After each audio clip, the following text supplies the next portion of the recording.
Hello दोस्तों, स्वागत है आप सबका ज्ञानम के ऑनलाइन लर्निंग प्लेटफॉर्म पर। और आज के सेशन में हम डिस्कस करने वाले हैं हमारा वेन डायग्राम। लास्ट वीडियो में जो 2 वाला वेन डायग्राम है वो सारे केसेस आपको बताए गए थे। आज की क्लास में हम डिस्कस करेंगे जो 3 वाला वेन डायग्राम बनता है वो किस तरीके से बनता है। एक एक स्टेप पार्ट्स में डिवाइड करके उसको हम पूरा डिस्कस करेंगे। ठीक है, अगर मैं डायग्राम की बात करूं तो सबको पता है कि डायग्राम जो 3 वाला वेन डायग्राम है वो कुछ इस तरीके से 3 सर्कल की शेप में बनता है। ठीक है, और जो 2 वाला वेन डायग्राम था वो हमने डिस्कस किया था, जो आपका डायग्राम कुछ इस तरीके से। तो अब यहां से यहां तक कैसे पहुंचते हैं वो स्टेप बाय स्टेप भी हम डिस्कस करेंगे। चलिए स्टार्ट करते हैं। देखिए, पूरा मैंने आपके लिए पहले से बना के रखा हुआ है ताकि बनाने में टाइम वेस्ट ना हो, हम अच्छे से डिस्कस कर पाए इसको। ये आपका कंप्लीट जो बॉक्स के अंदर है, ये आपका कंप्लीट पैटर्न है जो वेन डायग्राम का है, जिसमें 3 अलग अलग आपके मैथ, रीजनिंग और इंग्लिश 3 एग्जाम के एग्जाम्पल लिए हैं। फॉर एग्जाम्पल, जैसे आपने प्री का एग्जाम दिया तो उस प्री के एग्जाम में आपके 3 सेक्शन आते हैं, मैथ, रीजनिंग और इंग्लिश। अब उसमें क्या होता है, आपको सबसे पहले तो इंडिविजुअल कट ऑफ क्लियर करनी पड़ती है, फिर ओवरऑल कट ऑफ भी क्लियर करनी पड़ती है। तो वही बात करें कि जो इस सर्कल में, मैथ वाले सर्कल में वो लोग हैं जिन्होंने मैथ की कट ऑफ क्लियर की, इंग्लिश वाले सर्कल में वो लोग हैं जिन्होंने इंग्लिश की कट ऑफ क्लियर की, और रीजनिंग वाले सर्कल में वो लोग हैं जिन्होंने रीजनिंग की कट ऑफ क्लियर की। अब इसमें कुछ पार्ट आपको कंबाइंड भी दिख रहे होंगे। तो ये कॉमन जो पार्ट है, जो कंबाइंड पार्ट है, वो है जहां लोगों ने 2 सब्जेक्ट या तीनों सब्जेक्ट की कट ऑफ क्लियर की है, और सर्कल से बाहर भी एक वैल्यू लिखी गई है। ये वो हैं जिन्होंने कोई भी कट ऑफ क्लियर नहीं की, मतलब जो तीनों ही सब्जेक्ट की कट ऑफ या ओवरऑल कट ऑफ को क्लियर नहीं कर पाए। देखो, अब सबसे पहले 1 बाय 1 भी डिस्कस करते हैं। मैंने तभी अलग अलग भी बनाए थे, पहले मैंने सिंगल सिंगल और फिर इसको 2 के पार्ट्स में भी डिवाइड किया है। देखो, जो हमारा सबसे पहला ये सर्कल है मैथ वाला, इसमें ए, डी, ई और जी, ये 4 लोग बैठे हैं। तो हम कह सकते हैं कि ये वो 4 लोग हैं जिन्होंने मैथ की कट ऑफ क्लियर की है। ये वो 4 लोग हैं जिन्होंने मैथ की कट ऑफ क्लियर की है। सेम ऐसे ही इस इंग्लिश वाले सर्कल में वो लोग बैठे हैं जिन्होंने इंग्लिश की कट ऑफ क्लियर की है। इसमें कौन कौन बैठा है आपका, बी, डी, जी और एफ। रीजनिंग वाले सर्कल में सी, ई, जी और एफ, ये 4 लोग बैठे हैं। ठीक है, अब जब देखो, अब कुछ पर्सन आपको मैथ वाले सर्कल में ऐसे नजर आ रहे होंगे जो इंग्लिश में भी है, कुछ इंग्लिश वाले में ऐसे नजर आ रहे होंगे जो रीजनिंग में है, और कुछ मैथ वाले ऐसे भी होंगे जो रीजनिंग में है। मतलब कुछ ऐसे बच्चे हैं जिन्होंने मैथ की भी कट ऑफ क्लियर की और रीजनिंग की भी क्लियर की, इंग्लिश की भी क्लियर की है। ठीक है, अब देखो, जैसे यहां आपको सबसे पहले कंबाइन किया गया मैथ और इंग्लिश को। देखो, मैथ में क्या क्या था, ए, डी, जी और ई, ए, डी, जी और ई।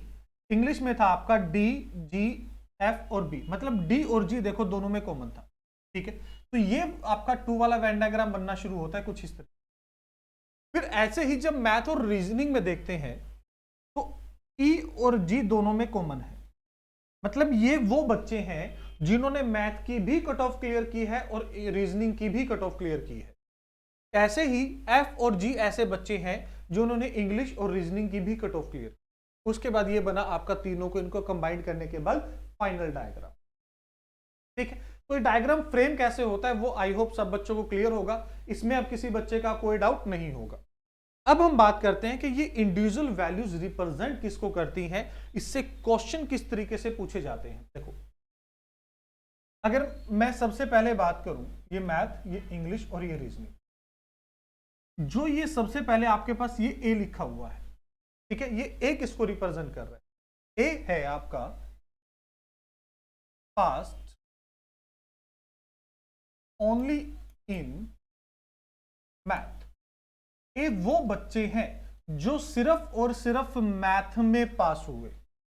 ए वो बच्चा है जिसने मैथ की कट ऑफ तो क्लियर की है बट इंग्लिश और रीजनिंग की कट ऑफ ये क्लियर नहीं कर पाया। ठीक है, तो ए कौन सा बच्चा है जो मैथ में तो पास है बट इंग्लिश और रीजनिंग में ये पास नहीं हुआ। ठीक है, ऐसे ही अगर मैं बी की बात करूं तो बी क्या है आपका, पास्ट ओनली इन इंग्लिश। कि बी हमारा वो स्टूडेंट है जो इंग्लिश में पास हुआ। बी हमारा वो स्टूडेंट है जो इंग्लिश में पास हुआ। तो सेम ऐसे ही अगर हम सी के लिए बात करें तो सी हमारा वो स्टूडेंट है who passed only in reasoning,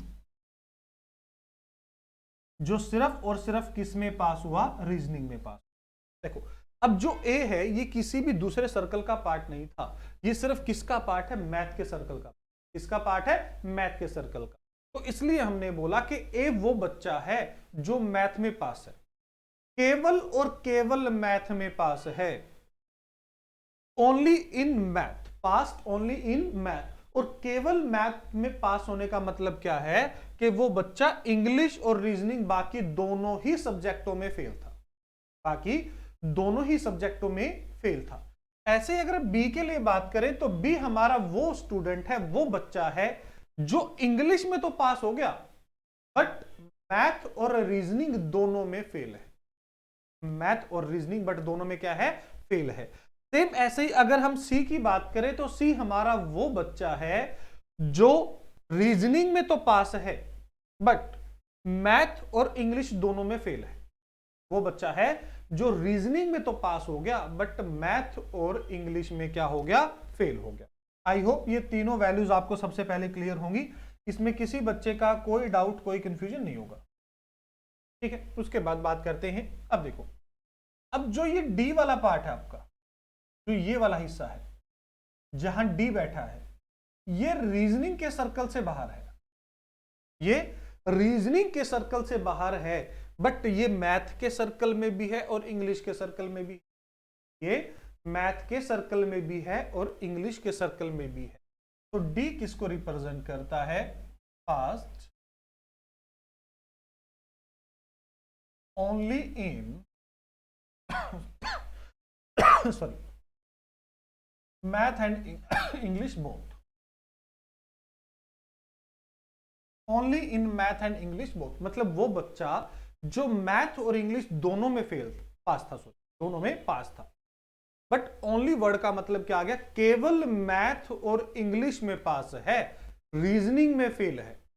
ठीक है, मैथ और इंग्लिश में पास है, ठीक है, और इंग्लिश में क्या है, फेल है। अगर मैं एफ की बात करूं, ऐसे ही अगर हम यहां से एफ की बात करें तो एफ क्या कहता है, एफ कौन सा बच्चा है, pass only in English and reasoning, passed only in English and reasoning. कि एफ वो बच्चा है जो इंग्लिश और रीजनिंग में पास था बट फेल कहां हुआ, जाकर मैथ में फेल हुआ। एफ वो स्टूडेंट है जो हमारा इंग्लिश और रीजनिंग में तो पास था बट फेल कहां था, हमारा मैथ में। और ऐसे ही अगर हम यहां से बात करें ई के लिए, ई कौन सा स्टूडेंट है, past only in math and reasoning. कि वो बच्चा जो मैथ और रीजनिंग में पास है, वो बच्चा जो मैथ और रीजनिंग में पास है और इंग्लिश में फेल है। मैथ और रीजनिंग में तो पास है बट इंग्लिश में क्या है, फेल है। ऐसे ही अगर हम बात करें जी, जी कौन सा बच्चा है, पास्ट इन ऑल सब्जेक्ट। ये वो बच्चा है जो तीनों ही सब्जेक्टों में पास हुआ है, ये हमारा वो बच्चा है जो तीनों ही सब्जेक्टों में पास हुआ है। ठीक है, और अब ये लास्ट हमारे पास बचा हुआ है एच। एच क्या है, फेल्ड इन ऑल। ये वो स्टूडेंट है जो तीनों ही सब्जेक्टों में फेल हो गया, ये वो स्टूडेंट है जो तीनों ही सब्जेक्टों में फेल हो गया। अब ये हमारा कंप्लीट 3 वाला वेन डायग्राम है जिसमें सिंगल सिंगल वैल्यूज को मैंने आपके लिए लिख दिया है कि इसमें सिंगल सिंगल वैल्यू क्या कह रही है आप। ठीक है, A B C D E F, ये बात कर रहा था पास की। ठीक है, जैसे ए क्या था, पास्ट ओनली इन मैथ। अगर इसी पास वाले स्ट्रक्चर से आपको फेल के क्वेश्चन पूछे जाए, ठीक है, स्ट्रक्चर आपको पास का दिया, बट क्वेश्चन किस चीज के पूछ रहा है, फेल के पूछ रहा है। तब फेल वाला डायग्राम कैसे बनेगा, अब उसकी बात करते हैं। इसी से अगर आपको फेल वाला डायग्राम बनाना हो तो फेल वाला डायग्राम आप कैसे बनाओगे, फेल वाला डायग्राम आप कैसे बनाओगे। ये मैथ, ये इंग्लिश, ये रीजनिंग, ठीक है, 3 सब्जेक्ट हमारे पास थे। अब देखो, सबसे पहले 1 बाय 1 हम बात करते हैं। देखो, ए क्या था, past only in math, past only in math, कि वो बच्चा जो मैथ में तो पास है, वो स्टूडेंट, वो बच्चा जो मैथ में तो पास हो गया बट फेल कहां हुआ, वो बच्चा जो मैथ में तो पास हो गया बट फेल कहां हुआ, मतलब बाकी दोनों सब्जेक्टों में फेल हुआ। और बाकी 2 सब्जेक्ट कौन से हमारे पास, इंग्लिश और रीजनिंग, ठीक है। अब अगर ये आपका जो स्ट्रक्चर है फेल को रिप्रेजेंट कर रहा है, अगर आपका ये स्ट्रक्चर फेल को रिप्रेजेंट कर रहा है, मतलब इस सर्कल में वो लोग आएंगे ना जो मैथ में फेल हैं, ठीक है। इस सर्कल में कौन आएगा, अब मैथ में फेल आएगा, क्योंकि ये जो स्ट्रक्चर है आपका किसको रिप्रेजेंट कर रहा है, फेल को रिप्रेजेंट कर रहा है, ठीक है। अब ए क्या था आपका, मैथ में पास था, तो मैथ के सर्कल में तो बैठेगा नहीं, वो मैथ के सर्कल से बाहर निकलेगा, ठीक है, क्योंकि हमने जो यहां बात की कि ए हमारा वो स्टूडेंट है जो मैथ में पास है, तो मतलब मैथ के सर्कल से बाहर जाएगा। ये जब फेल की बात होगी तो ये मैथ के सर्कल से बाहर निकलेगा, ठीक है, क्योंकि सर्कल में तो वो थे जो पास थे। अब ये अगर मैथ के सर्कल में नहीं है तो मतलब ये इंग्लिश और रीजनिंग दोनों में फेल है, तो ये कहां बैठेगा, यहां बैठेगा। और सबसे पहले एच कहां बैठेगा, यहां बैठेगा, क्योंकि ये वो पार्ट है जो तीनों में फेल थे। यहां कौन बैठा था, जी, जो तीनों में पास था, तो अब भाई साहब को बाहर निकाल दो, क्योंकि ये तो तीनों में पास है, तो सर्कल में तो फेल वाले बैठेंगे, तो इसका कोई काम ही नहीं है सर्कल के। आई होप ये बात क्लियर होगी। अब अगर ध्यान से देखो तो ए ने किसकी जगह ली है, एफ की, ए ने किसकी जगह ली, एफ की, तो एफ कौन है, past only in English and reasoning, मतलब एफ वो स्टूडेंट है जो इंग्लिश और रीजनिंग में पास हुआ था।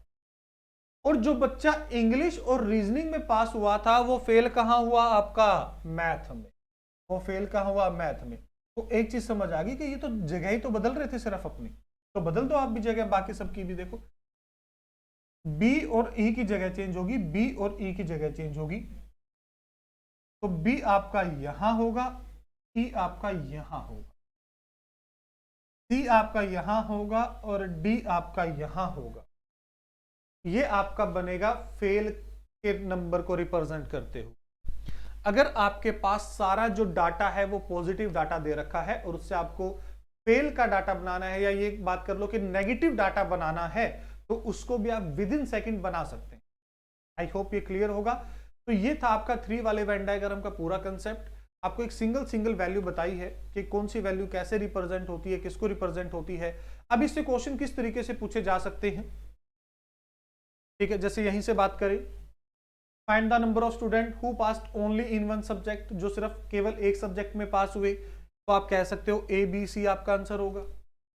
Find the number of student who passed in exactly 2 subject, तो डी ई एफ आपका आंसर होगा। एटलीस्ट इन 2 सब्जेक्ट, तो डी ई एफ जी आपका आंसर हो जाएगा। तो कुछ इस तरीके से क्वेश्चन आपसे पूछे जा सकते हैं। अगर आपको ये एक एक कंडीशन क्लियर है कि कौन बच्चा कहां पास है और कहां फेल है, तो विद इन सेकंड आप इसके क्वेश्चन सॉल्व कर सकते हैं। और एग्जाम पॉइंट ऑफ व्यू से Venn diagram DI point of view से एक इंपॉर्टेंट टॉपिक है, ठीक है। आई होप आपको ये पूरा अच्छे से क्लियर हुआ होगा। अगर किसी बच्चे का कोई भी डाउट, कुछ भी कंफ्यूजन है किसी भी पॉइंट में, तो आप अपना डाउट कमेंट बॉक्स में बता सकते हैं। जो भी आपका डाउट होगा उसको हम क्लियर करेंगे। और नेक्स्ट वीडियो में अब इसके कुछ क्वेश्चंस हम प्रैक्टिस करेंगे, जहां 2 और 3 दोनों के वेन डायग्राम हम डिस्कस, दोनों के क्वेश्चंस की प्रैक्टिस करें। तो मिलते हैं नेक्स्ट वीडियो में, तब तक के लिए टेक केयर।